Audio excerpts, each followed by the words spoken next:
Казка пра ката Чарныша і ягоных сяброў. Раздзел 4. Намеры. Кот Чарныш праляжаў на даху да вечара. Ночы былі яшчэ не такія цёплыя, таму ён усё ж заскочыў да хаты. На наступны дзень падчас сняданку кот сказаў: «У мяне ёсць жаданне паплысці на 3-й востраў». «Навошта?» – пацікавілася шпаркуха. «Думаю, што задума Мурзайлы вартая таго, каб яму дапамагчы. А што вы думаеце на гэты конт?» «Ты з ім размаўляў», – адказаў Кагут. «Калі ты лічыш, што гэта будзе карысна для катоў і грамадства ў цэлым, дык чаму б і не?» «Я таксама хачу з табою», – папрасілася Чарнышка. «Мы там можам застацца на некалькі тыдняў. Пагляджу, як там пойдуць справы». «Добра, няма праблем. Мне не будзе нудна. Можа, я нават змагу вам дапамагчы». «Значыць, дапаможам. Адплываю праз 2 дні. Трэба спакойна сабрацца і нешта падрамантаваць на караблі. Можа, хтосьці яшчэ да нас далучыцца». «Я яшчэ далучуся», – раптам дадала Квоця. «Я там яшчэ не была. Мне цікава». «Цудоўна», – пагадзіўся Чарныш. Пасля сняданку Чарныш прайшоўся па агародзе. Ён з задавальненнем агледзеў выкананую працу.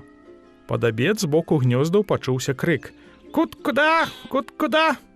Сёння несліся рабуха, бялуха і бурка. Чарныш рыхтаваў карабель да новага плавання. Рыжуха ўмела пячы даволі смачны хлеб, таму яна спякла сябрам 5 боханаў хлеба. А хітруня вырашыла пасадзіць вакол саду і хаты яшчэ і кветкі. Увесь наступны дзень Чарныш правёў на караблі, замяняючы нейкія старыя дошкі на новыя, а яшчэ праз дзень пераносіў на карабель неабходныя рэчы, у тым ліку хлеб, які спякла рыжуха. Чарныш узяў паперу для чарчэння, насенне розных траў, грошы, ежу і гэтак далей.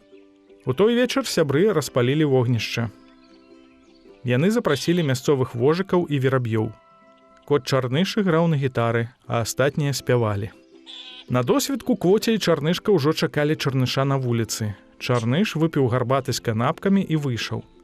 Чарнышка пазяхнула. Кагут, рабуха і рыжуха махалі з вокнаў. Астатнія яшчэ спалі. Квоця падміргнула ў адказ. «Пра што ты гаварыў з Мурзайлам?» – спытала Чарнышка па дарозе. «Хутчэй за ўсё, гэта мусіць быць нешта накшталт піражкоў са смятанай і мёдам». «То бок?» – не зразумела Квоця, «гэта ж нам патрэбна малако, патрэбна праца пчол». «Вядома, Квоця, шмат працы. Трэба дамовіцца з некаторымі козамі пра пераезд на 3-й востраў, стварыць пашы, расчысціць месцы для вулляў. Мы памяркуем, наколькі гэта магчыма зрабіць». Дзьмуў прахалодненькі прыемны вецярок. Пакуль Чарныш скіроўваў карабель у бок 3-го вострава, куры таксама пайшлі ў каюту снедаць. У іх яшчэ была кукуруза з леташняга года і трохі піражкоў. Вадзічка была свеженькая, бо Чарныш падрыхтаваў яе да плавання. На караблі быў пакой цалкам засыпаны зямлёй. Калі падарожжа зацягвалася, куры любілі там рыцца. Зразумела, што і там гнёзды таксама былі. Пасля сняданку Квоця і Чарнышка пайшлі ў той пакой. Плылі яны да вечара, прычалілі. Іх адразу заўважыў кот Рыжык. Ён шпацыраваў уздоўж берага. Убачыўшы ката Чарныша, Квоцю і Чарнышку, Рыжык памчаўся да іх. Рыжык быў агульным знаёмым Чарныша і Мурзайлы. «Здароў, Рыжыку, як маешся?» – спытаў Чарныш. «Выдатна, што вас прывяло сюды?» «Мы да Мурзайлы, ён дома?» «Так, працуе, але, магчыма, зараз ужо спіць пасля працы. У нас тут сур'ёзныя намеры. Ты ж, напэўна, чуў, ці не так?» «Вядома», – пацвердзіў Чарныш. «Мы сустрэліся на рынку, ён казаў нам. Насамрэч, мы і прыплылі сюды праз гэтую справу». «Гэта вельмі добра», – мурлыкнуў Рыжык. «Я з імі там да абеду сёння працаваў». «З імі гэта з кім?» – спытаў Чарныш. «Быстровіч быў сёння, Васіль Руды». «А курэй бярэце на дапамогу?» – спытала Квоця. «А як жа, знойдзем што-небудзь?» – радасна усміхнуўся Рыжык. Яны ішлі, размаўлялі, калі прыйшлі да Мурзайлавай хаты, ужо была глыбокая ноч, аднак Мурзайла не спаў. «Аго, Мурзайла, да цябе госці», – паведаміў Рыжык. «Хто?» «Гэта я, сябра». Мурзайла вельмі ўзрадаваўся, пазнаўшы голас Чарныша. «Сябра!» Каты абняліся, Мурзайла запрасіў усіх унутр, у хаце было даволі ўтульна. Рыжык не пайшоў дадому, а застаўся начаваць у Мурзайлы. Нейкі час усе яшчэ крыху пагутарылі, а потым пайшлі спаць.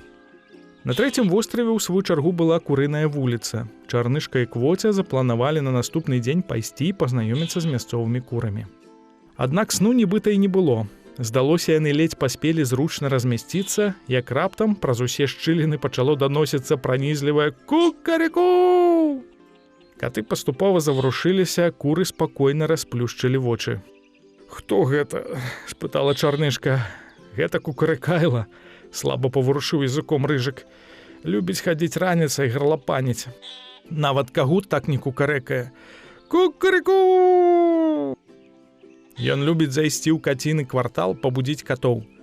Раней многім гэта не падабалася, але цяпер усе прызвычаіліся, нават неяк удзячныя, працягваў Мурзайла. «Слухай, сябра, можа, няхай Квоця і Чарнышка пойдуць з ім?» – прапанаваў Чарныш. «Думаю, можна, але яму ўсё роўна яшчэ трэба дайсці да канца вуліцы». Тады Мурзайла выбег і крыкнуў: «Аго, будзільніку, будь ласкавы, зайдзі да нас на зваротным шляху». «Добрага здароўя!» – весела замахаў крылом Кукарыкайла. Каты памалу папрачыналіся, паўмываліся, певень праз гадзіну вярнуўся, калі сняданак ужо заканчваўся.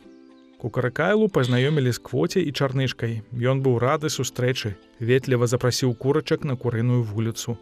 А Рыжык пасля сняданку пабег дадому на нейкі час. «Добра, Чарнышу, а цяпер раскажу табе яшчэ пра сваё разуменне таго, як усё трэба зрабіць», – пачаў Мурзайла, калі яны засталіся адны. «Заўтра, дарэчы, мы збяромся, каб зацвердзіць канчатковы план дзеянняў. Кожны, хто захоча падзеліцца сваімі думкамі. Ты таксама зможаш прыняць удзел у абмеркаванні, калі ты і твае сябры хочаце дапамагчы». «З задавальненнем, з радасцю». «Ну а цяпер хадзем на першую пашу. Зямля там амаль расчышчаная. Па дарозе і паразмаўляем». Каты ішлі, надвор'е было прыемнае, пачало выглядаць сонейка. «Значыць, гэта павінны быць піражкі з мёдам і смятанай, так?» – пачаў Чарныш.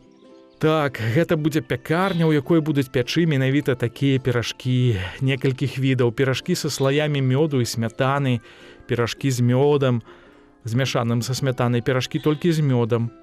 Можна таксама рабіць піражкі з бульбай і капустаю. Думаю, яшчэ можна асобна толькі мёд прадаваць. А ў Муркі яшчэ ёсць неверагодна арыгінальны рэцэпт апрацоўкі смятаны. Тут летні ўвесь востраў у захапленні». «Гэта ж колькі лап і крылаў патрэбна для гэткай працы», – заўважыў Чарныш. «Памятаеш, мы пра аўтаматызацыю гаварылі. Гаварылі пра механізаваныя прылады, якія выконвалі б частку працы». «Так было», – успомніў Чарныш. «Васілій Быстровіч усё гавораць пра 33-й востраў. Кажуць, там можна купіць усё неабходнае.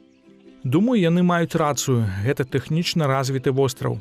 Там жыхарам іншых астравоў дапамагаюць тэхнічнымі прыладамі, ідэямі, парадамі і гэтак далей. Большая частка насельніцтва таго вострава не моцна любіць працаваць так, як мы з вамі. Затое мае неабходныя здольнасці для працы ў прамысловай сферы і абсалютна задаволена сваім становішчам». «Радасць, радасць!» – так усіх вітаў кот Васіль. Ён выбег з раўналежнай вуліцы, убачыўшы праз акенца Мурзайлу і ягонага сябра. «А мы ж толькі вось пра цябе ўзгадвалі». «І ці добрымі словамі?» – спытаў Васіль з таемнічай усмешкай. «Вася, ты жартуеш. Пра твоё мудрае слова гаварылі. Дарэчы, Быстровіч прыйдзе сёння?» «Так, абяцаў прыйсці. Пра абсталяванне, якое можна купіць на 33-м востраве», – уставіў Чарныш. «А, так. Гэта будзе надзвычайна. Гэта будзе цудоўненька. Будзе ням-ням-ням». Васіль аблізваўся, а потым звярнуўся да Чарныша. «А як цябе клічуць?»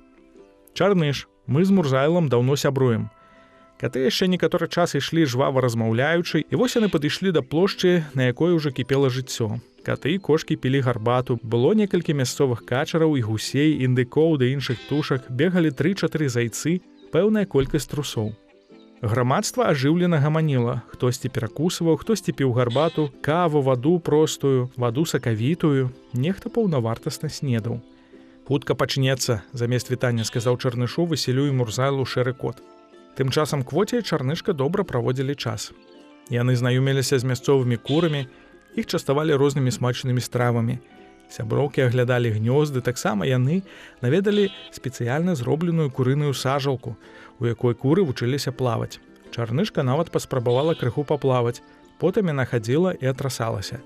Пры гэтым ёй было весела. Падобным чынам астраўныя куры з маленства пераставалі баяцца вады. На курынай вуліцы былі змайстраваныя і курыныя забаўляльнікі. Там падчас знаходжання на востраве Чарнышка і Квоця навучыліся танцаваць, спяваць новыя песні. Найбліжэй яны паспелі пасябраваць з Моцяй. У двары, дзе жыла Моця, яны дапамагалі з хатнімі справамі. Пачалася сустрэча. Было створана вялікае кола з некалькіх шэрагаў. Не ўсе хацелі гаварыць, але тыя, хто меў такое жаданне, выходзілі на сярэдзіну і звярталіся да прысутных са сваімі прапановамі. Каб пазбегнуць бязладдзя, рухаліся па коле. Абмеркаванне працягвалася да вечара. Квоця і Чарнышка таксама прыходзілі паслухаць. На наступны дзень з самай раніцы абмеркаванне працягнулася. Паколькі прапановы былі розныя, меркаванняў было шмат, а справа была важнай, дык вырашылі для зацвярджэння напрамку дзеянняў са свежымі галовамі сустрэцца зноў яшчэ і на наступны дзень. Урэшце рэшт прыйшлі да такой высновы. 3 караблямі плысці да 33-го вострава, каб набыць неабходнае абсталяванне для пякарні. Паплыве Чарныш са сваёй камандай на сваім караблі, потым Рыжык, Быстровіч, Васіль, Мурзайла ды іншыя каты. Таксама будзе карабель з птушынай камандай і некалькімі зайцамі. Адплыццё будзе прыкладна праз 2 тыдні з 3-го вострава. У бліжэйшы час трэба пачаць збор фінансавай дапамогі на абсталяванне з 3-го і навакольных астравоў.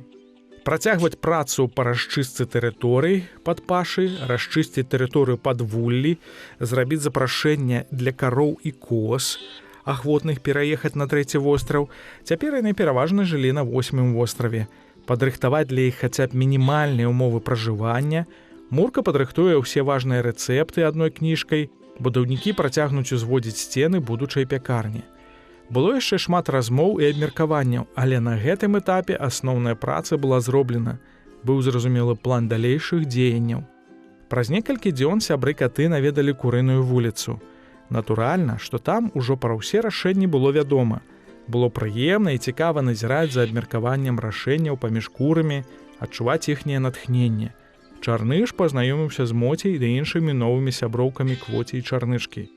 Так прайшло яшчэ некалькі дзён. Размаўлялі, працавалі, потым кот Чарныш, куры Квоця і Чарнышка адплылі дадому.